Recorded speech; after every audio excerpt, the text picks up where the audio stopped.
প্রিয় ভিউয়ার্স, আসসালামু আলাইকুম। আশা করি আপনারা ভালোই আছেন। হ্যাঁ, অনেকদিন পরে আবার আরেকটি ভিডিওতে আসলাম। তো অনেক সময় তো ভিডিওতে অনেক নানান ধরনের কথা বলে থাকি। আজকে একটা আপনাদেরকে মেসেজ দেওয়া যায়। মানে আমাদের এখন যে সময়টা আসছে, আমরা পড়াশোনা শেষ করে অনেকে চিন্তা করি যে ভালো বড় চাকরি বাকরি করমু, বড় অফিসার হইমু। এই জগৎটা থেকে আমরা এখনো বাইর হইতে পারতেছি না। মানে আগে কিন্তু এগুলা ছিল না। এখন যে জেনারেশনটা আসছে এটার মধ্যেই ওই চাকরির পিছে ঘুরা ইয়ং পোলাপানের জীবন অনেকের নষ্ট হয়ে যাচ্ছে। মানে চেষ্টা করে না যে কিভাবে উদ্যোক্তা হওয়া যায়। মানে চাকরি মানে তো গোলামি, সবাই জানি। ওই যে আমি মনে করেন কোম্পানির ড্রেস পরে আছি, আইডি কার্ড পরে আছি, আমি একটা কোম্পানির লোক। তো আমাকে কিন্তু কোম্পানির নিয়ম কানুন মেনে চলতে হয়। ইচ্ছা করলে আমি কিছু করতে পারি না।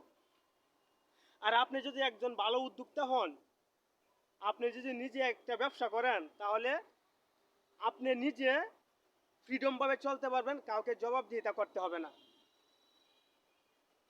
আর যদি চাকরি করেন, তাহলে সেকেন্ডে মিনিটে কোথায় গেলেন, কি করছেন, হাঁকতে গেলেন না, খাইতে গেলেন না, প্রস্তাব করতে গেলেন, প্রত্যেকটা কাজের একটা হিসেব রয়েছে।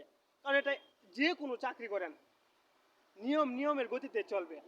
এখন আপনি চিন্তা করে দেখেন, আপনি যাকে জবাবদিহিতা করছেন, এখন ওই লোকের জায়গায় যদি আপনি থাকেন, তাহলে কত স্বাধীনে চলতে পারতেন, মানুষ কাটাইতে পারতেছেন। তো আমার বেশি ভিডিওটা লম্বা করবো না, শর্টকাটে এটাই মেসেজ দিব যে এখন যে বর্তমান সময় চাকরির পিছে এত দৌড়াদৌড়ি না করে নিজে কিছু করার চিন্তা করেন, নিজে মানুষকে চাকরি দেওয়ার চেষ্টা করেন। যদি আপনি এই চিন্তাটা নিজের মাথার ভিতরে রাখেন, তাহলে ভবিষ্যতে আপনি জীবনে উন্নতি করার সাফল্য দেখতে পারবেন।